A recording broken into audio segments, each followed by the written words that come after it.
है बेटा? जी बेटा, आपको बेटा ये स्क्रीन ठीक नजर आ रही, उल्टी तो नजर नहीं आ रही बेटा? आप लोगों को स्क्रीन जी ये लेफ्ट टू राइट ठीक नजर आ रही, क्योंकि मेरी स्क्रीन पर ये रिवर्स में आ रही होती है। हेलो सर, आप कुछ लिखें तो फिर हमें समझ आएगा। आप एक काम करें, फिजिक्स लिखें। अच्छा ये देखो, ये फिजिक्स लिख दी है। हाँ, ठीक नजर आ रही है। अब ये चीज देखें कि ये आप देखो, ये था 40 मीटर, 80 मीटर था, कितना था 40 मीटर था, क्या डिस्टेंस कितना था? 40 मीटर डिस्टेंस था, फिर डिस्टेंस 40 मीटर था, और इसको कवर करने में कितना टाइम लिया था? 12 सेकेंड्स। और फिर कितना टाइम लिया था? 6 सेकेंड्स लिया था। ऐसा ही था कि नहीं? हाँ। और आप बेटा अपने माइक ऑन रखा करें, थोड़े जवाब दे दिया करें, बिल्कुल खामोश ना बैठा करें। हेलो, और उसके बाद जो एक्सेलरेशन मेजर करने का क्या आ गया था, फाइंड एक्सेलरेशन। तो हमने इसमें क्या किया था, हमने ये डिवाइड किया था कि 40/12 करें, आपको इस इंटरवल की एवरेज वेलोसिटी मिलती है, और वो एवरेज वेलोसिटी इंटरवल के मिडल की इंस्टेंटेनियस वेलोसिटी होती है। और फिर जब 40/6 किया था, इस इंटरवल की इंस्टेंटेनियस वेलोसिटी मिली थी, और वो इंटरवल के मिडल की वेलोसिटी होती है। और यहां पर 6 सेकंड गुजर चुके होंगे, यहां भी 6 सेकंड गुजर चुके होंगे, वो वेलोसिटी इसे रिप्रेजेंट करती। और यहां पर 3 सेकंड और यहां पर 3 सेकंड, तो यहां की वेलोसिटी ये थी। ये टोटल थे 9 सेकंड्स। तो u इज इक्वल टू 40/12 और v इज इक्वल टू 40/6, और इन दोनों के दरमियान टाइम जो था वो 9 सेकंड था। तो हमने फिर एक्सेलरेशन इस तरह से निकाली थी कि v minus you upon T कर दिया था, 40/6 माइनस 40/12/9 कर दिया गया था, और ये फिर मीटर पर सेकंड स्क्वायर इस तरह से हो गया। आप मुझे बताएं, इसमें कोई मसला है तो मैं हाजिर हूं जी। इसमें कोई मसला हो तो मैं हाजिर हूं बेटा जी। ये यार जिसने भी मुझे कहा दोबारा समझा दें, उसको समझ आई कि नहीं आई बेटा? वो हेलो, खाना बना रहा था। सर, वो खाना बना रहा था, आप दोबारा बता दें। मैंने कहा ये 40 मीटर है बेटा फासला। बेटा आप लोग इस क्लास के लिए सारे काम छोड़ के बैठा करें। ये 40 मीटर बेटा, ये पूरे 12 सेकंड का इंटरवल है बेटा, ये पूरे 6 सेकंड का इंटरवल। जब आपने 40/12 किया तो बेटा वो इस इंटरवल की एवरेज स्पीड आ गई, जो कि मिडल ऑफ द इंटरवल की इंस्टेंटेनियस स्पीड होगी, यानी वही speed middle of the interval में एक्चुअली होगी। तो 6 सेकंड गुजर चुके होंगे और 6 सेकंड गुजरने वाले होंगे, इस मुकाम पर जो स्पीड होगी वो स्पीड कहलाएगी क्या? वो स्पीड कहलाएगी इंस्टेंटेनियस स्पीड। वो कहलाएगी क्या? Instantaneous speed. और फिर 40/6 कर देंगे, जब 40/6 कर देंगे तो वो इस इंटरवल की एवरेज स्पीड भी है, और इस इंटरवल के मिडल ऑफ द इंटरवल की वो इंस्टेंटेनियस स्पीड भी। यहां गुजर चुके होंगे 3 सेकेंड्स, यहां गुजर चुके होंगे 3 सेकेंड्स। इस वेलोसिटी में और इस वेलोसिटी में जो टाइम इंटरवल आएगा वो होगा 9 सेकेंड। तो फिर आप एक्सेलरेशन लगाएंगे v minus you upon T, 40/6 minus 40/12 divided by 9। तो इस तरह से आपके पास एक्सेलरेशन आ जाएगी मीटर पर सेकेंड स्क्वायर। मुझे बताएं, इसमें कोई मसला तो नहीं है? अभी भी मसला है? यार आप नहीं बोल तो सर। दिया करें, अपने माइक कोई ऑन मसला नहीं रखें। है। हाँ कोई नहीं है मसला सर, नहीं नहीं है। है। अच्छा, अब आगे चलते हैं। एक क्वेश्चन है, ये देखिए, आकार while moving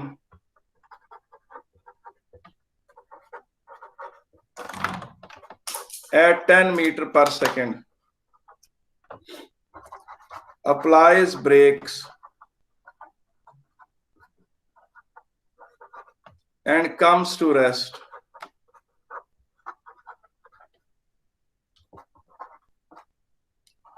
in 10 meters. A car while moving at 10 meter per second applies brakes and comes to rest in 10 meters.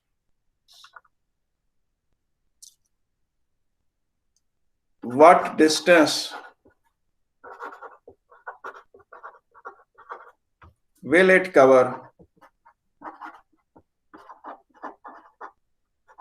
while traveling at 30 meter per second? What distance it will cover during stopping, यानी during अगर ये stop करती है, during stopping while traveling at 30 meter per second, assuming same deceleration. Assuming same deceleration.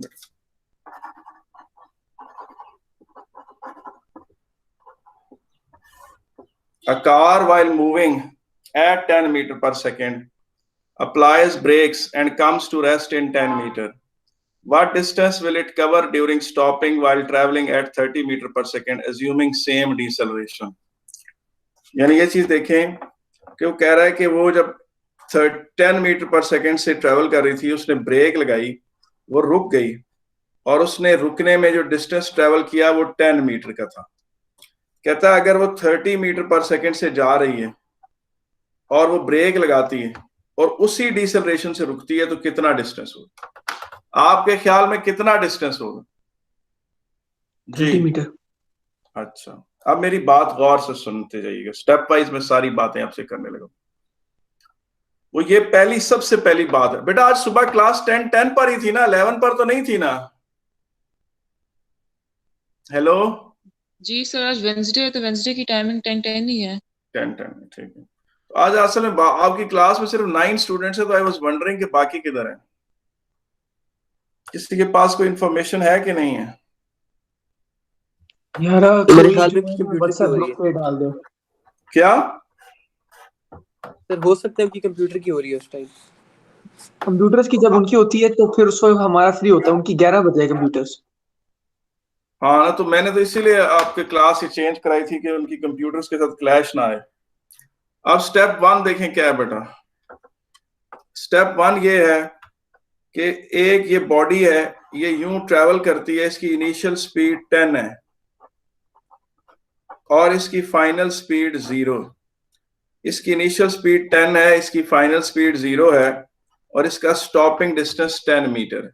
ठीक है, अब आप इसको ये फार्मूला लगाएं, 2as is equal to v square minus u square. 2a s की जगह 10 मीटर लगा दें, फाइनल स्पीड को 0 कर दें, इनिशियल को 10 कर दें, ये लें, तो 20a is equal to -100, a is equal to -5 metre per second square. तो ये आपके पास एक्सेलरेशन आ गई -5 मीटर पर सेकेंड स्क्वायर। अब वो कहता है इसी एक्सेलरेशन को यूज करें, इसी एक्सेलरेशन को यूज करें। तो स्टेप 2 क्या है कि अब आपको कहता है एक्सेलरेशन वही है या डिसेलरेशन वही है, स्पीड यहां पर 30 मीटर पर सेकेंड, और कहता है फाइनल स्पीड 0 है और स्टॉपिंग डिस्टेंस निकालें। एज्यूम यही करें कि यही डिसेलरेशन इस्तेमाल हो रही है, यानी एक ही तरह का ब्रेकिंग फोर्स, एक ही तरह का ब्रेकिंग फोर्स। तो क्या फार्मूला लगाएंगे? 2as is equal to v square minus u square, और 2a की जगह -5 और s की जगह आप d लगा लें, और फाइनल स्पीड 0, इनिशियल स्पीड 30 का स्क्वायर कर लें, -10d is equal to -900। Sir कोई जरूरी बात मिस तो नहीं हुई? नहीं बेटा, नहीं की, न्यूमेरिकली कर रहे हैं। ये आ गया। आप तो कह रहे थे 30 मीटर होगा। हाँ वो जो भी है सर, मुझे बताएं कि वो डिस्टेंस, एक्सेलरेशन और वेलोसिटी के जो है, इन तीनों के रिलेटेड जो भी सारे फॉर्मूलाज हैं वो लिख सकते हैं आप? मैं दोबारा लिख देता हूँ। देखिए अभी तक तो आप पढ़ क्या रहे हैं, आप कांस्टेंट एक्सेलरेशन पढ़ रहे हैं। फिलहाल तो आप कांस्टेंट एक्सेलरेशन पढ़ रहे हैं। सर एक सेकंड क्वेश्चन दिखा देंगे स्क्रीनशॉट? जी मैं दिखा देता हूँ। उसमें आपको पता है आपने 5 फार्मूले पढ़े हैं।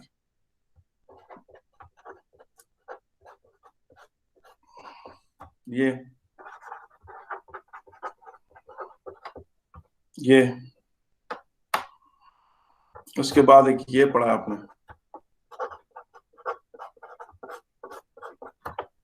मैं दोबारा क्वेश्चन बता, ये पेपर का ही क्वेश्चन है, मल्टीपल चॉइस आया हुआ है, कैम्ब्रिज में आया हुआ है। तो क्या कैम्ब्रिज में आप एक नंबर के लिए इतनी लंबी वर्किंग करेंगे आप? क्या मल्टीपल चॉइस में कुछ इतना टाइम होता है कि आप इतनी लंबी वर्किंग करेंगे? पेपर का क्वेश्चन, तो क्या करेंगे आप? आज तारीख क्या है? 21 तारीख है ना।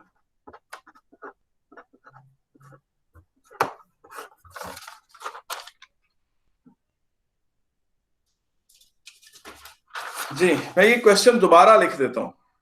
क्वेश्चन ये था कि एक बॉडी थी, उसकी initial velocity 10 metre per second, उसने ब्रेक लगाई और वो रुक गई, तो उसकी फाइनल स्पीड 0 हो गई। और उसने जो डिस्टेंस तय किया वो 10 मीटर का था।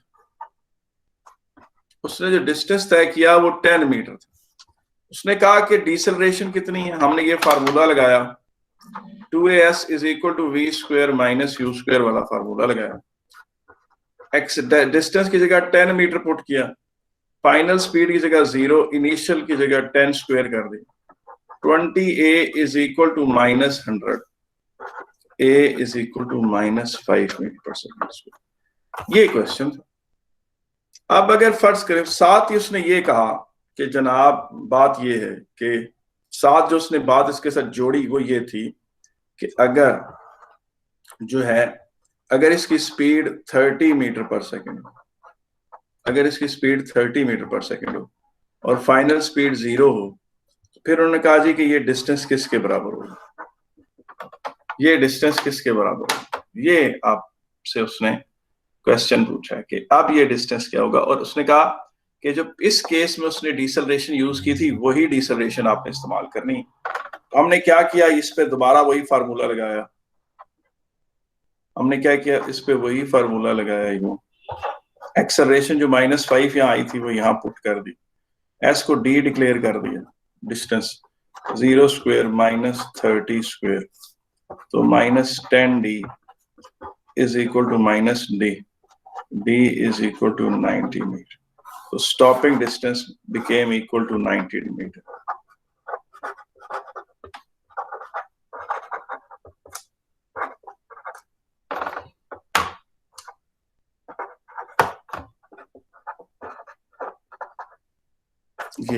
ये क्वेश्चन है जो अभी तक हमने किया आज के लिए, ठीक है।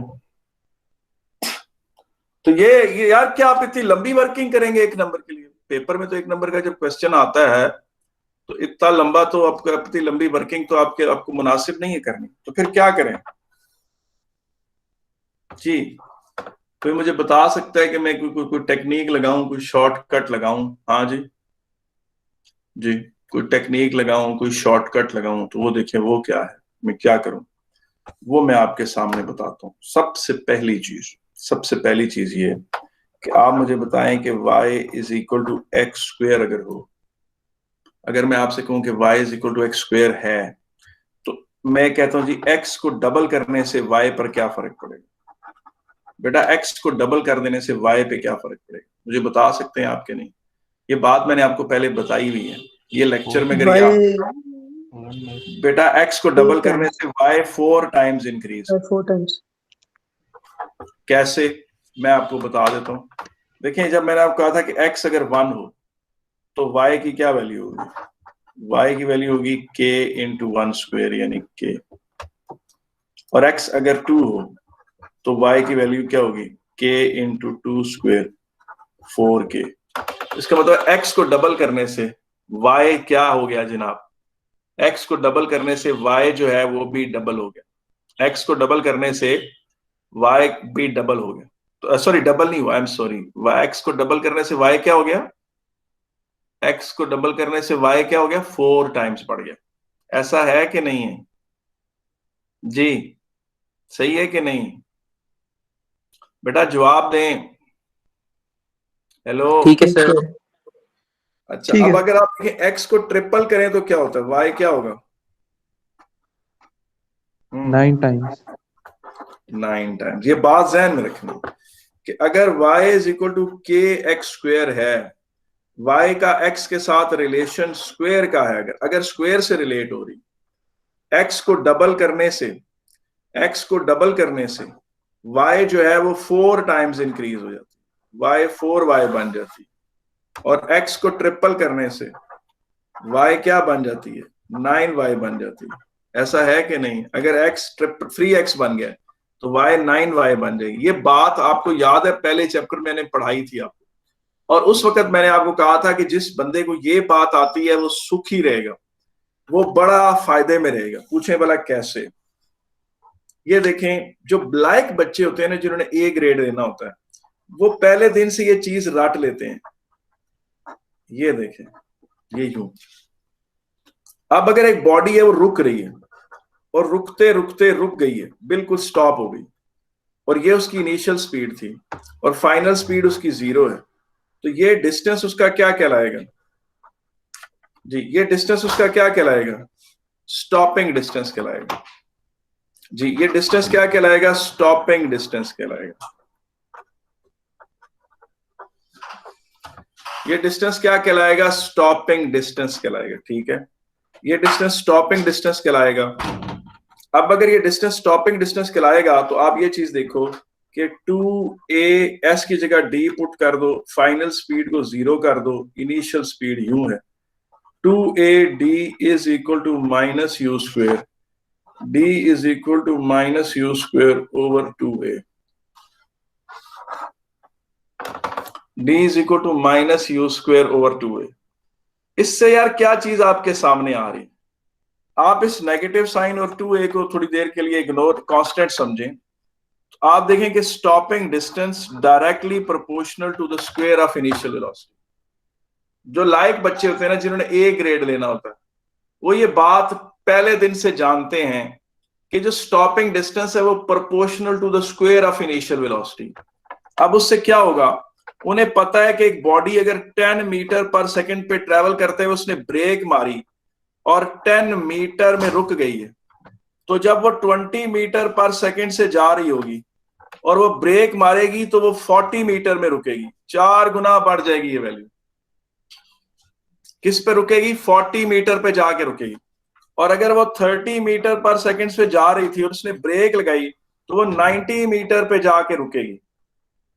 तो पता चला, अब आपने नोट किया, और इसका मतलब, और अगर वो 40 मीटर पर सेकंड से जा रही थी और अगर वो ब्रेक मारेगी तो वो 16 टाइम्स यानी 160 मीटर पे जाके रुकेगी।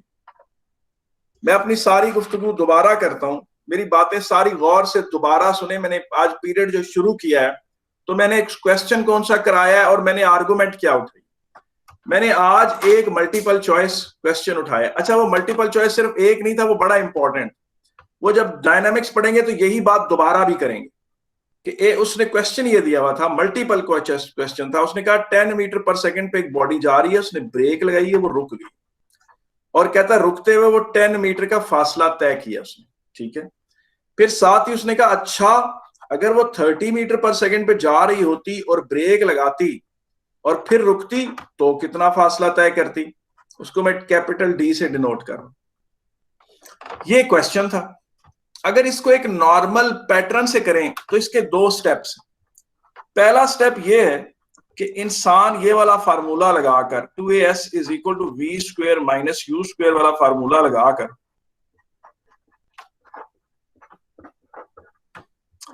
ए निकाले, वो आ गया 5 मीटर पर सेकंड स्क्वायर। फिर इसी फार्मूला, उसने क्वेश्चन में कहा था कि डिसलरेशन वही रहेगी, यानी ब्रेकिंग डिसलरेशन वही रहेगी और ब्रेकिंग फोर्स भी वही रहेगा। तो फिर आप ये देखें, इसी फार्मूले को दोबारा अप्लाई करें, ए की जगह -5 पुट करें, एस को कैपिटल डी डिक्लेयर कर दें और 30 स्क्वायर इधर पुट करें, सॉल्व करें तो ये 90 मीटर आता है। मैंने कहा कि क्या आप एक नंबर की खातर इतनी सारी लंबी वर्किंग करेंगे, ये मेरा क्वेश्चन था। मैंने कहा पेपर में तो इतना अच्छा आपका टाइम नहीं। फिर मैंने उन्हें बताया आप सबको कि ए ग्रेडर बच्चे किस तरह से सोचते हैं और वो किस तरह से ये कैलकुलेशन अवॉइड करेंगे, वो ये बात है। फिर मैंने एक लॉजिक आपके सामने रखी कि अगर y के x स्क्वायर के बराबर है, x जब डबल हो जाएगा, x जब 2x बन जाएगा तो y जो है वो 4 टाइम्स बढ़ जाती, और x जब x से 3x होगा तो y 9 टाइम्स बढ़ जाएगी, और जब x जो है वो 4x होगा यानी 4 गुना बढ़ेगा तो y 16 टाइम्स बढ़ जाएगी, क्योंकि y का x के साथ रिलेशनशिप स्क्वायर का है।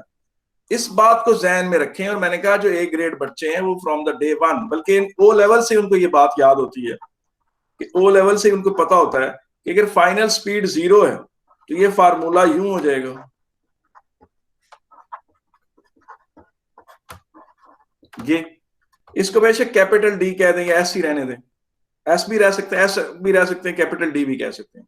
कैपिटल डी बमाना डिस्टेंस, स्टॉपिंग डिस्टेंस के। अच्छा जी, तो यहां से नोट करें, चलें इसको कैपिटल डी कह देते हैं। तो यहां से साफ पता चल रहा है कि ए कांस्टेंट है, ये सारा कुछ कांस्टेंट है, तो stopping distance proportional to the square of initial speed होता है। लाइक बच्चे ये बात पहले दिन से जानते हैं, जो इसमें ए ग्रेड है, तो चूंकि आपने ए ग्रेड लेना है, सारों ने ए ग्रेड लेना है, तो इस बात को पक्का याद रखें कि जब कोई स्पीड है, फर्ज करें 10 मीटर पर सेकंड से गाड़ी चल रही थी, उसने ब्रेक लगाई और डिस्टेंस डी पे रुक गई, तो जब उसकी स्पीड डबल हो जाएगी, लेट्स से उसकी इनिशियल स्पीड डबल थी और उसने ब्रेक लगाई, तो अब वो 4d पे रुकेगी, 4 गुना फासला तय करके रुकेगी। और अगर वो 30 मीटर पर सेकंड से उसने आ रही थी, उसने ब्रेक लगाई, तो वो 9d का फासला ट्रेवल करेगी, इस व्हाइट बोर्ड से आगे चली जाएगी काफी। और अगर वो 40 मीटर पर सेकंड से आ रही थी तो वो 16d पे चली जाएगी, इधर तक मेरा पेन इधर जहां साथ खिड़की है उधर से आगे गुजर क्रॉस कर देगा, 16 टाइम्स द स्टॉपिंग डिस्टेंस बढ़ जाएगा। पता चला कि जो स्टॉपिंग डिस्टेंस होता है वो proportional to the square of initial velocity होता है।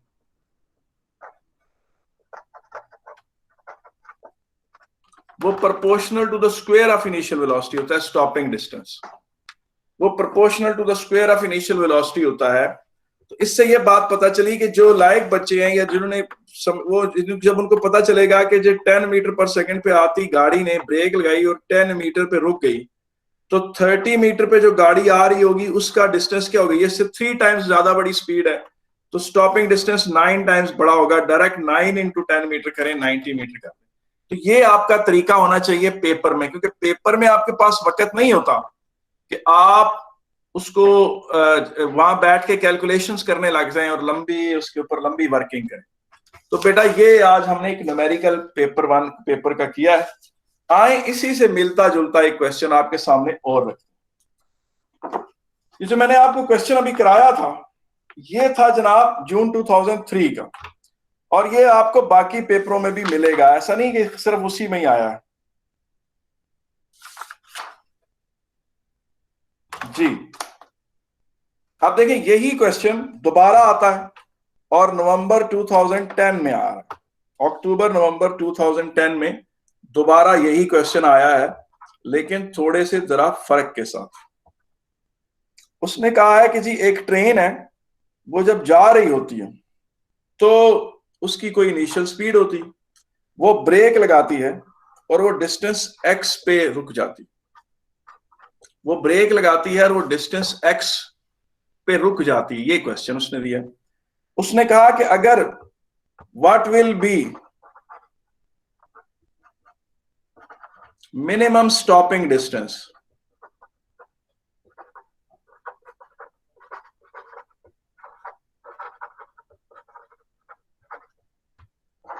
if initial speed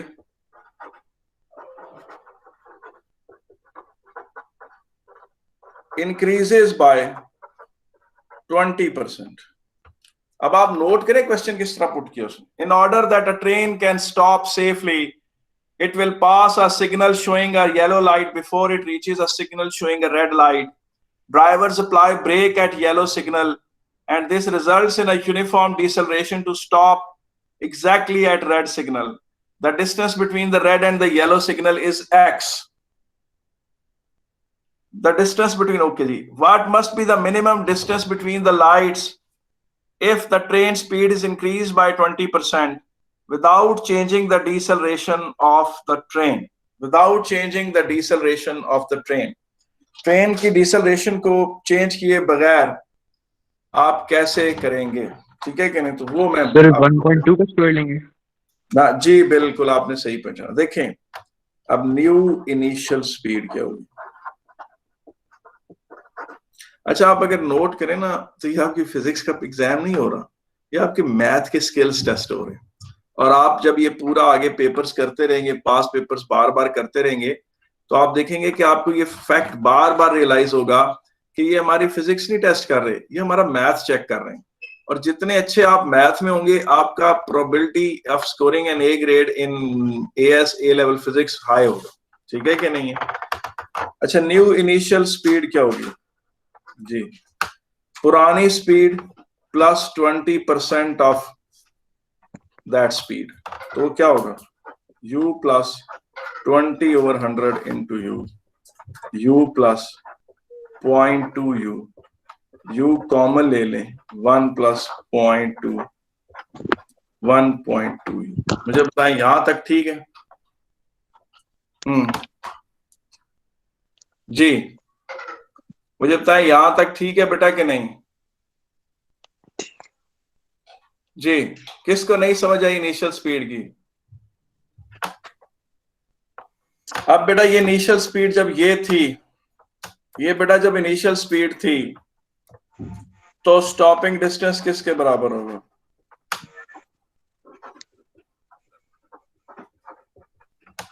वो ये 1.2 को स्क्वायर कर दें और x के साथ मल्टीप्लाई कर दें, ये होगा। अगर आपने वो लंबी वर्किंग नहीं करनी, लेकिन अगर आप कहते हैं नहीं जी हम तो वो पूरी प्रॉपर वर्किंग करेंगे, पहले मुझे बताएं यहां तक ठीक है? सर ये वाला फॉर्मूला दोबारा समझा सकते हैं, स्क्वायर करने वाला? जी, मैंने अभी थोड़ी देर पहले बताया है कि अगर स्पीड जो भी होगी, स्पीड u है तो डिस्टेंस d है।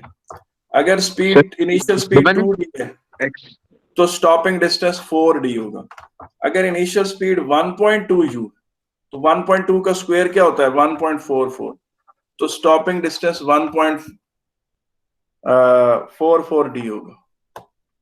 वो क्या होगा? 1.44d होगा। और अगर फर्ज करें ये 1.3u हो अगर, तो ये 1.69d होगा। ये बात बता रहा हूं अब तक, इसी के पीछे पड़ा हुआ हूं, इसी एक पॉइंट के कि इनिशियल स्पीड जो है वो उसके साथ स्टॉपिंग डिस्टेंस का लिंक क्या है, ये बात की अब तक हमने सारी। सर x की वैल्यू गिवन है हमें? नहीं, x इन टर्म्स आप देख लें, मैं आपको इवन आपके नीचे ऑप्शंस भी रखता हूं आपके सामने, ये देखें, ये ऑप्शंस हैं इसके सामने, ये सारी 1.2x, 1.25x, 1.44x, 1.56x लिखी हैं। तो आप इससे अंदाजा लगा लें, देख लें, उसमें डिस्टेंस भी उसने in order for that a train. तो ये मैं अभी इस आपको डायरेक्ट स्क्रीन प्रेजेंट कर देता, लेकिन ये भी इस तरह से, ठीक है? मुझे बताएं इसमें कोई मसला तो नहीं है जी? No sir. अच्छा, अगर किसी को परसेंटेज में इशू हो तो मैं छोटा सा बात बता देता हूं। बेटा फर्ज करें को कहता है कि ये इनिशियल स्पीड है, अगर वो कहता है जी ये 20% बढ़ गई है, इसकी नई वैल्यू होगी 1.20u। अगर कोई कहता है कि इसकी ये 30% बढ़ गई है, इसकी नई वैल्यू होगी 1.30u। अगर कोई कहता है कि ये 70% बढ़ गई है, इसकी नई वैल्यू होगी 1.70u। अगर कोई कहता है कि ये 15% बढ़ी है तो 1.15u हो जाएगी नई वैल्यू। ये डायरेक्ट शॉर्टकट है चीजों को वर्कआउट करने। अगर वो एक बंदा कहता है कि मेरे प्लॉट की प्राइस p थी और वो 7% बढ़ गई है, तो अगली उसकी नई वैल्यू ये होगी 1.07 into p। तो अगर वो कहता है कि पहले इनिशियल स्पीड ये थी और 20% बढ़ी, तो फिर 1.20u उसकी ये है। अगर वो कहता है 2% बढ़ी तो फिर वो होता 1.02 u। और अगर वो कहता 100% बड़ी तो वो 2 u बन जाएगा, यानी इसका मतलब डबल हो जाएगी। मुझे देखें आप, इसमें आपकी जो चीज चेक हुई है वो आपके मैथ्स के स्किल चेक हुई। कोई बिना मुझे बताएं, यहां तक किसी को ना समझ आई हो तो मैं हाजिर हूं जी। जी ठीक है, आगे चलते हैं। और अगली जो मैंने बात आपसे करनी थी वो क्या है?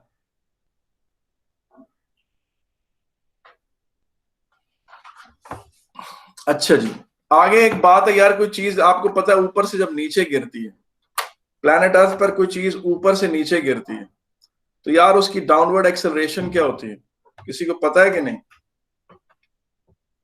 जी बेटा, प्लैनेट अर्थ की डाउनवर्ड एक्सेलरेशन, प्लैनेट अर्थ पे जो चीजें गिरती हैं उनकी डाउनवर्ड 9.81 मीटर्स पर सेकंड स्क्वायर। हाँ, उसको ए को जी से रिप्रेजेंट करते हैं, वो है 9.81 मीटर पर सेकंड स्क्वायर।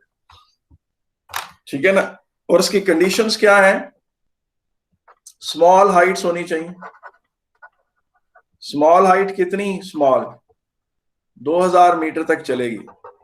ठीक है, और इग्नोर एयर रेजिस्टेंस।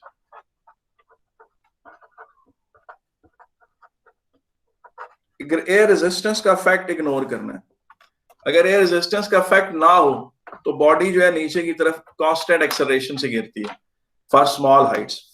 और इस 9.81 का मतलब ये है कि अगर वो चीज गिर रही है t इज इक्वल टू 0 पर, अगर उसकी वेलोसिटी 0 है तो t इज इक्वल टू 1 पर उसकी वेलोसिटी क्या होगी? जी क्या होगी? 9.81 मीटर पर सेकेंड। और t इज इक्वल टू 2 पर उसकी वेलोसिटी क्या होगी? 9.81 प्लस 9.81, 18.62 मीटर पर सेकेंड। और t इज इक्वल टू 3 पर उसकी स्पीड क्या होगी?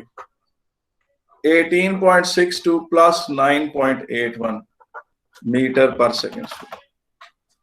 मुझे बताएं, इसमें कोई इशू तो नहीं है? Sir can you repeat? जी मैं बता दूं बेटा, t इज इक्वल टू 0 पर अगर उसकी स्पीड 0 है, इनिशियल स्पीड 0 है, तो t इज इक्वल टू 1 पर उसकी स्पीड 9.81 होगी। और t इज इक्वल टू 2 पर उसकी स्पीड 9.81 प्लस 9.81 होगी। और t इज इक्वल टू 3 पर उसकी स्पीड 9.81 प्लस 9.81 प्लस 9.81। और t इज इक्वल टू 4 पर उसकी स्पीड क्या की बात हो रही? For a body falling towards planet earth, for a body falling towards planet Earth from small height, for a body falling towards planet Earth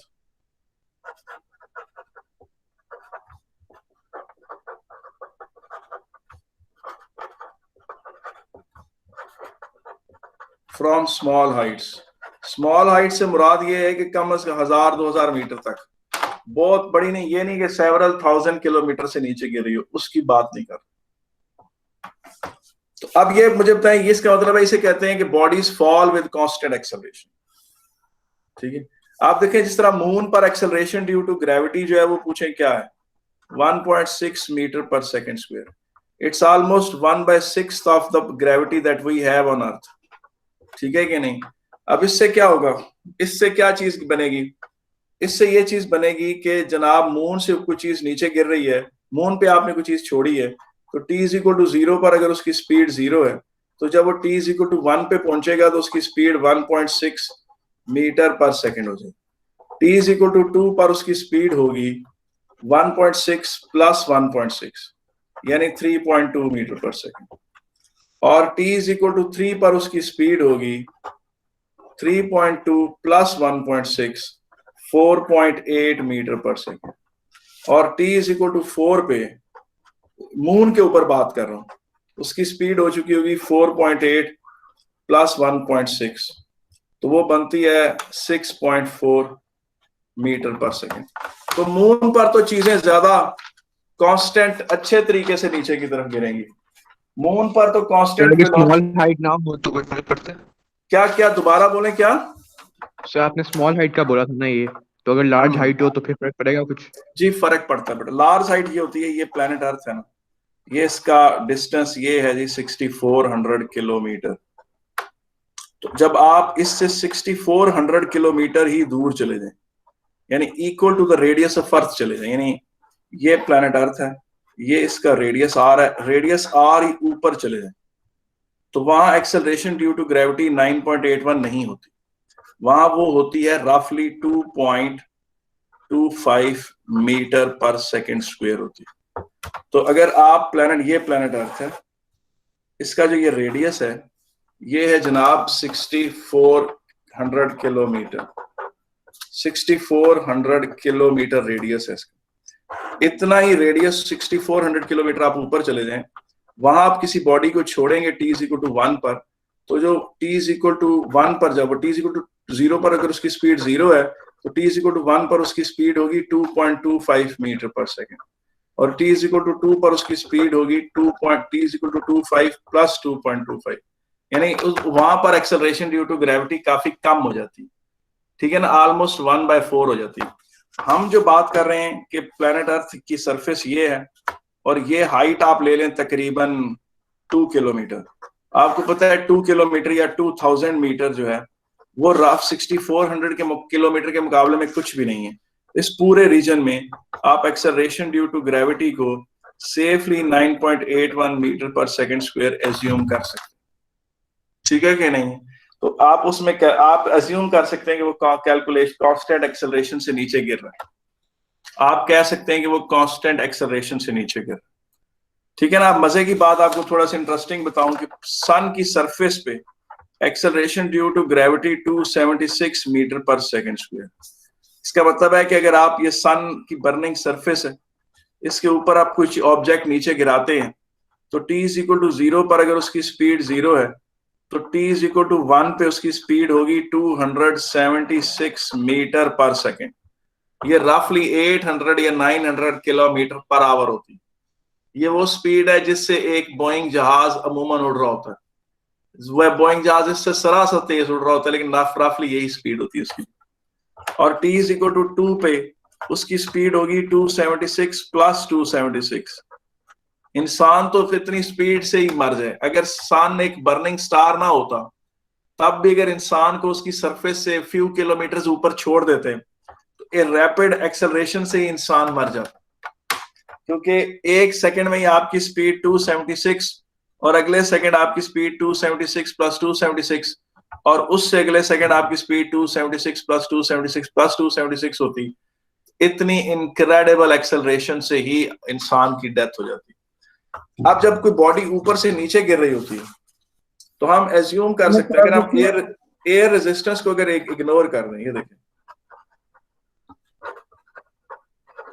ignore कर दें एयर रेजिस्टेंस को,